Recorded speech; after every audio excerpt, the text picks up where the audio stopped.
Mes chers compatriotes d'ici et de la diaspora, c'est un candidat confiant de la coalition Benno Bokk Yakaar que je m'adresse à vous ce soir.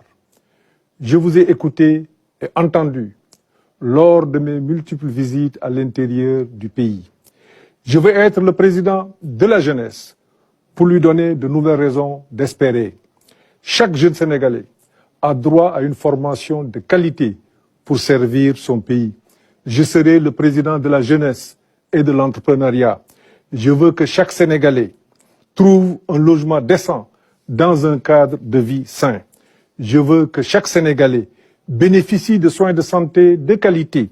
Je veux que chaque famille ressente une nette amélioration de son pouvoir d'achat. Je veux que la richesse nationale profite à chacun et à tous dans un climat de paix, de stabilité et de concorde. Chers compatriotes d'ici et de la diaspora, je m'engage à consolider nos acquis, à protéger et à promouvoir nos valeurs, à approfondir la démocratie.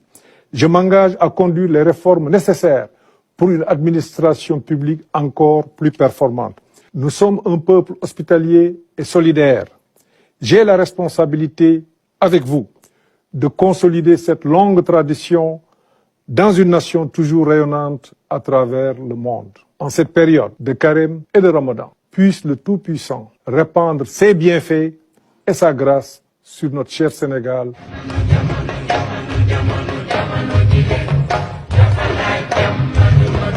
Mbokki Sénégal ñi nekk fii ak bitim réew man Amadou Ba candidat pour coalition Benno Bokk Yakaar maa fas yéene ñëw waxtaan ak yéen ci li ñu bokk muy Sénégal di ñaan yàlla mu dolli ñu jàmm ju mot sëkk.